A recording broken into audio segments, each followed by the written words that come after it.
היי חברים, היום אני רוצה לדבר איתכם על 10 דברים שאני אוהב בדרום קוריאה. עכשיו, לפני שאני מתחיל את הסרטון הזה, אני עושה את הסרטון הזה באופן ספונטני, כך שיכול להיות שאני חוצה את ה10. כשאני מדמיין את זה עכשיו, יש הרבה דברים שאני מאוד אוהב במדינה שלי כאן בדרום קוריאה, כך שבמידה ואני חוצה את ה10, אני רק אבקש את הבנתכם. תקשיבו לי בסבלנות. אז מספר 1, אני כל כך אוהב את האוכל בדרום קוריאה. אחד מהסיבות שאני אוהב להיות כאן זה בגלל האוכל. יש לנו אוכל שהוא לא רק טעים, אלא גם מאוד מאוד בריא לגוף. זו הסיבה שקוריאנים הם מאוד רזים, מצליחים לשמור על גזרה. אחרי שבאתי לדרום קוריאה, אני באמת חושב שנהייתי בריא יותר פיזית. הרבה מהחברים הישראלים שלי שרואים אותי אחרי תקופה ארוכה שאני בא לבקר בישראל, אומרים שדוריאן, אתה נראה באמת קצת שונה, אתה נראה יותר בריא, נהיית צעיר יותר. עכשיו, בדרום קוריאה אתם מכירים כמובן את המאכלים שלנו, זה גימצ'י, זה הדנג'אנקוק, ואנחנו אוהבים מאוד לאכול עם מרקים, אנחנו אוהבים לאכול מאוד ירקות. אנחנו לא אוכלים אוכל מעובד, אנחנו לא אוכלים אוכל שהוא מטוגן, אז כמה שפחות שומן, יותר ירקות ויותר רגיל זה בריא. צח ונקי. 2, זה השירות בדרום קוריאה. עכשיו, כשאני אומר שירות, למה אני מתכוון? שירות בקוריאנית אומר סוביסו, ושירות מתאר איזושהי הטבה שניתנת בנוסף למשהו שאתה רוכש או קונה בגלל שאתה מבצע את השירות במקום. אז למשל, אם אתם קונים פלאפון בדרום קוריאה, ביחד עם הפלאפון ייתנו לכם מגני מסך, ייתנו לכם קייסים, ייתנו לכם אביזרים נלווים לפלאפון, הכל בחינם. לפעמים אפילו למשל בדואר או בבנק קיבלתי מתנות כמו מלח עתיק יומין או סט לשימור אורז וסט שמפו, וזה ניתן כתוספת בגלל הפעולה שאתה עושה. השירות הוא מאוד מאוד מקצועי, כלומר הקוריאנים מאוד מאוד מהירים, מתקתקים את הדברים בקצב, והמוטוריקה האסייתית, איך שהם עובדים על המחשבים, זה מטורף. המהירות, אתה יכול לעשות סידור בבנק, ללכת לדואר ולסיים במשרד הפנים, הכל תוך שעה בודדת. כשהוצאתי את הרישיון הקוריאני שלי כאן בדרום קוריאה, אז לקח לי מתחילת התיאוריה עד למבחן נסיעה בכביש, עד להנפקת הרישיון במקום, 4 שעות בלבד. ביום אחד עשיתי את זה. הקוריאנים מאוד מאוד נעימים ואדיבים בשירות שהם נותנים. הם מחייכים, הם מדברים אליך מתוך נימוס. כשהם עונים לך בטלפון או כשהם מדברים איתך פנים אל פנים, אתם יכולים להרגיש את זה באמת כשאתם פה בקוריאה, הם מאוד מאוד אדיבים ונחמדים. הם גם עוזרים לך. לפעמים הייתי בדואר ושלחתי מארזים, והייתי צריך לפתוח את אחד הקופסאות ולעשות סידור בגלל המשקל, ועוזרת באה וארזה לי את הכל, וכשבארץ זה לא היה ככה. העניין היה טיפה אחרת. אז השירות שניתן פשוט מקסים. 3, זה הקניות באינטרנט. הקניות באינטרנט בדרום קוריאה זה אחד מהדברים הכי נוחים שאני עושה יום יום.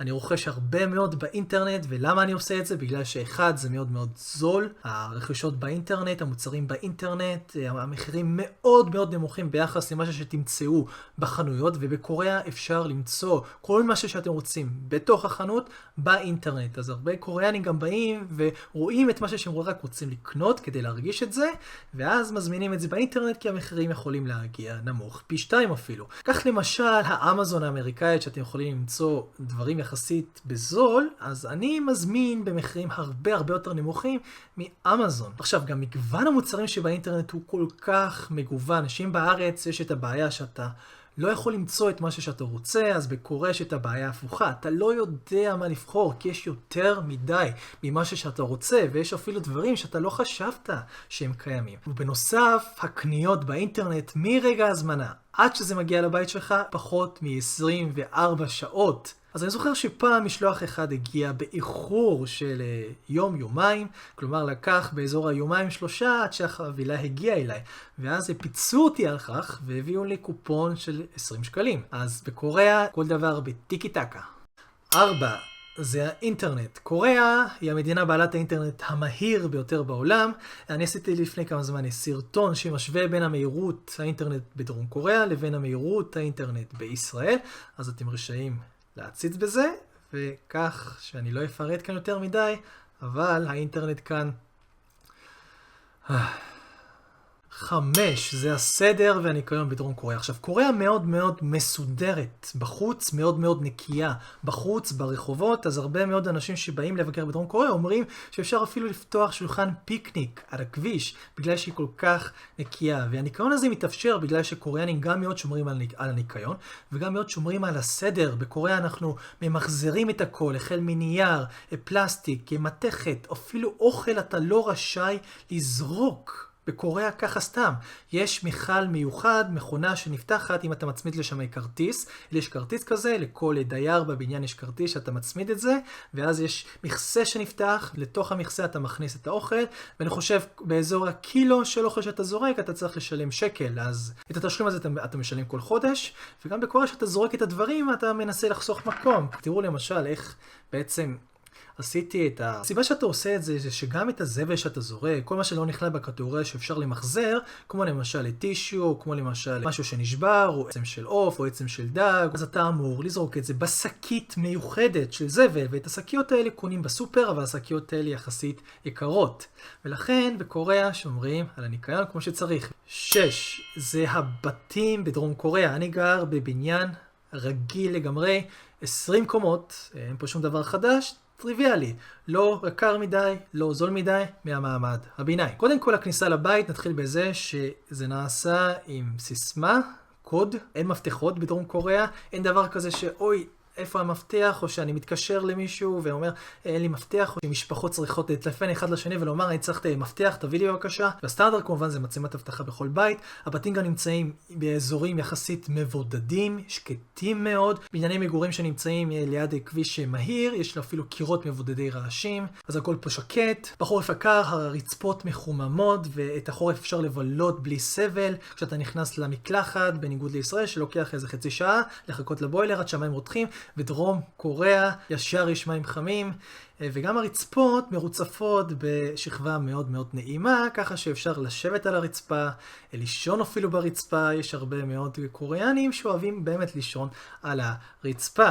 וזה גם מתאפשר מכיוון שהרצפה מאוד מאוד נקייה. כשאתה נכנס הביתה, אתה חולץ נעליים בדרום קוריאה. דבר שאני מאוד אוהב, כשאתה לא מכניס את כל הלכלוך הזה בחוץ לתוך הבית, והבית מרגיש באמת נקי כל הזמן, וזה כיף ללכת בתוך הבית בלי נעליים. 7.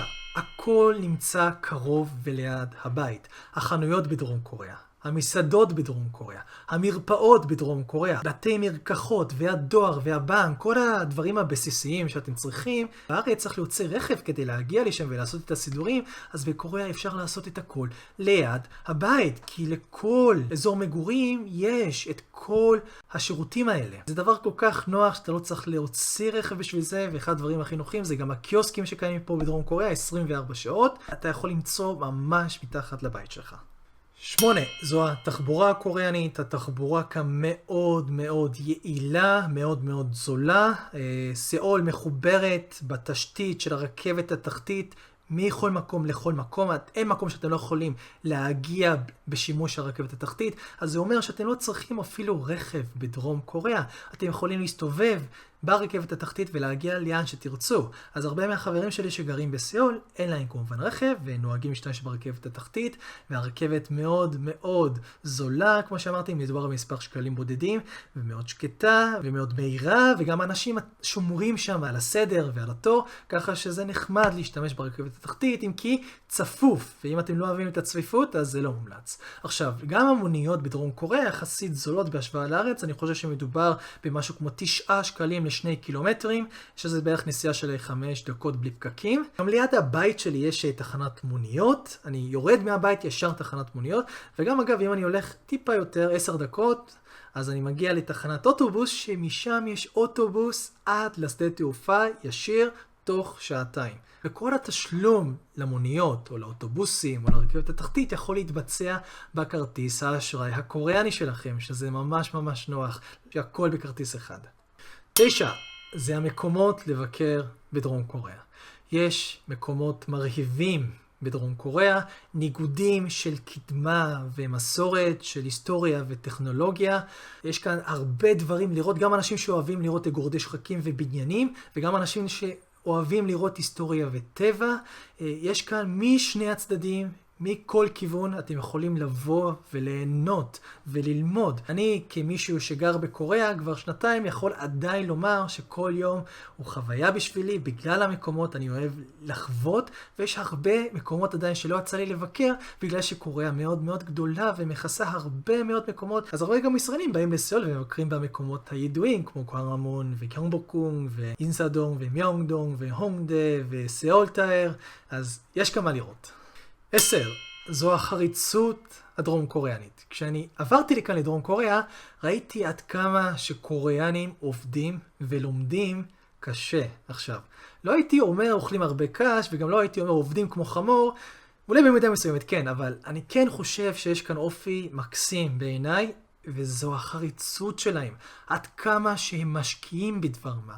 עד כמה שהם הולכים אחרי דבר מה, ועד כמה שהם נותנים את המיטב שהם יכולים כדי לעמוד ביד. ומאתגר פשוט לראות את זה, ולך אל נמלה עצל וראה דרכיו. זה דבר שאפשר לומר, אני חושב באמת, על קוריאנים, ומגיע להם, בגלל שהם עושים הרבה דברים באמת בחריצות. עכשיו, כדי להסביר לכם מה נחשב עצלן בעיני קוריאני, אז תקשיבו עכשיו למקרה המעניין. דרום קוריאה לפני הבחינה הפסיכומטרית שעושים בכיתה י"ב, אז אנשים נוהגים לומר את המשפט הבא. סמדן סהרק. סמדן סהרק. מה זה אומר? זה אומר שאם אתה יושן 3 שעות, אז אתה תעבור את הבחינה בהצלחה. ואם אתה יושן רק 4 שעות, כן, רק 4 שעות, אז כנראה שלא תעבור את הבחינה וזה יסתיים בכישלון. 11. זו האכפתיות ההדדית בין הקוריאנים. בדרום קוריאה יש משהו שנקרא צ'ונג. מה זה צ'ונג? צ'ונג זה פשוט מתאר את הקרבה ואת התחושה שמרגישים בין הקוריאנים עצמם, ואני חושב שזה קיים רק בדרום קוריאה, אני לא יודע איך לתאר את זה, אבל זו פשוט תחושת קרבה שמרגישים כלפי אדם. עכשיו, אני מרגיש את זה באמת הרבה, בין אם זה בין חברים, או בין אם זה אפילו בין עובדים בחברה, או אפילו בין אנשים שהם שכנים שלי, שגרים פה בבניין שלי, שאני אפילו אולי לא מכיר. אז למשל בחברה, עובד שחוזר מטיול, למשל באירופה, אז נוהג להביא לפחות מתנה אחת לכל אחד שנמצא במחלקה שלו. וגם לפני כמה זמן פגשתי מישהי במעלית, מישהי שלא הכרתי, שגרה בקומות שמעליי, וראתה אותי, אמרה לי, בחור צעיר, אתה גר כאן לבד, בוא תיקח לי רק טיפה ירקות, ופשוט הביאה לי את השקית של הפירות, והירקות שלה, דבר מעניין ביותר. אז קוריאנים מאוד אוהבים לחלוק דברים, אם זה אוכל, או אם זה מתנות שהם קיבלו, הם אוהבים לתת ולחלוק, וזה דבר שיפה בעיניי. גם קוריאנים מאוד אוהבים לקנות אחד לשני מתנות, וגם ארוחות, המבוגרים בדרך כלל קונים לצעירים מהם מתנות וארוחות, וזה דבר יפה. 12. זו החמידות והעדינות הקוריאנית. קוריאנים, אני חושב, יותר חמודים ביחס לישראלים, ואני חושב שהעדינות שלהם מתבטאת באיך שהם מדברים, באיך שהם מתנהגים. הרבה מאוד קוריאנים לא מרבים להרים את הכל גם בזמן מריבה, הם מאוד נעימים אחד כלפי השני, וגם החמידות שלהם פשוט ממיסה לפעמים את הלב. קוריאנית ממוצעת יכולה להיות אפילו לפעמים יותר חמודה מתינוקת כשהיא עושה אגיו. בקוריאה יש משהו שנקרא אגיו, זה ביטוי של יחסית ילדותי אבל חמוד שניתן כלפי מישהו שמרגישים קרוב אליו. המקום שהכי הרגשתי גם את העדינות שלהם זה היה במשחק בייסבול בדרום קוריאה, בין שתי קבוצות מאוד מאוד יריבות ומפורסמות, והקוריאנים היו כל כך נעימים, ואני יכול לומר שהאווירה לא הייתה בית"ר ירושלים. 13. הכבוד והערכה שנותנים כלפי אדם מבוגר בדרום קוריאה. אני מאוד מאוד מאוד אוהב את זה שהקוריאנים מכבדים את האנשים המבוגרים. הם מאוד אוהב שמישהו זקן נכנס לרכבת התחתית או אוטובוס. אין דבר כזה שצעיר או צעירה לא קמים כדי שהוא יוכל לשבת. מה שיפה זה שהרוב הקוריאני שומר את הכללים הללו, וגם אנחנו עושים את זה בגלל שקיבלנו חינוך לערכים מאז היותנו קטנים. יש הרבה מאוד ספרות קוריאנית בנושא ערכים, החל מקומיקסי עד לספרי ילדים, ואפשר למצוא המון איורים. אני זוכר הרבה מאוד ציורים ואיורים שקראתי שהייתי קטן. אני מאוד אוהב את השקט והצניעות של הקוריאנים. עכשיו, מים שקטים חודרים עמוק, וזה נכון, כי הקוריאנים שקטים והקוריאנים צנועים. הם משפיעים מבחינה מסוימת על איך שאתה חושב ואתה חי. אז בדרום קוריאה הרבה אנשים שהם טובים במשהו, הם לא יגידו שהם טובים בזה. אז למשל, אם יש מישהו ששר מדהים, כן? ואתה תשאל אותו, איך אתה שר? אז הוא יגיד, תראה, אני לא כל כך יודע לשיר, אני פשוט אוהב לשיר. או מישהו שיודע לנגן מאוד מאוד טוב, ואתה תשאל, אתה יודע לנגן? והוא יגיד, אני לא כל כך טוב בלנגן, אבל אני פשוט רק אוהב לנגן. ואז אתה שומע אותם שרים ומנגנים, ואתה בשוק. אז צניעות זה דבר שמאוד מלמד, זה דבר שגורם לך לרצות גם להיות למטה, ולא לעלות על העץ למעלה. 15, זו העזרה ההדדית הקוריאנית. קוריאנים מאוד אוהבים לעזור אחד לשני. קוריאנים מאוד אוהבים גם לעשות את זה כקבוצה. כשאנחנו בחברה לפעמים הם מנקים את החניה של הרכב, או כשאנחנו עושים סידור בתוך החברה, אתם רואים את כל 100 העובדים באים ועוזרים. אין אף אחד שיושב ונח, אין אף אחד שמדבר אחד עם השני, כולם עוזרים. אז האיחוד הקבוצתי הזה זה דבר יפה בעיניי. גם במשחקי ספורט, אחרי שהמשחק נגמר, קוריאנים אוספים את הזבל ביחד, הם מנקים כקבוצה, ודבר שנפלא. פה אני אסיים את הסרטון כי 15 זה מספיק לי היום, ואני אוהב את קוריאה בגלל התרבות שלה. אני חושב שכל מה שדיברתי מההתחלה עד עכשיו זה בגלל התרבות. זה בגלל השוני שנובע מהתרבות המיוחדת, השונה כמובן מהתרבות המערבית, וכמובן הישראלית. אז המאפיינים הקוריאנים שקיימים בחברה בין אנשים או במקומות, או אפילו באירועים החברתיים הקוריאנים, זה דברים שאותי כישראלי וכקוריאני כאחד, מרתק אותי לחוות כל יום מחדש, ואני חייב לומר שכל יום הוא חוויה בשבילי, באמת מקום חדש בו אני יכול ללמוד דברים מאלפים וחדשים, ככה שאני רק לומד. אז אם אתם רוצים לחוות את התרבות הקוריאנית, אתם כמובן מוזמנים לבקר כאן בדרום קוריאה, לראות בעין, לחשוב בראש, להרגיש בגוף וליהנות. אז אילו דברים אתם אהבתם בדרום קוריאה? לא משנה אם זה קשור לחברה או לתרבות או לאוכל או לאנשים. אם יש משהו שאתם אהבתם, תעלו את זה בבקשה פה בתגובות. אני כבר צריך לחשוב על הסרטון הבא שלי. אני אנסה להתייחס כמובן לנושאים שאתם העליתם בתגובות, ואבנה את הסרטון הבא על בסיס התגובות שלכם.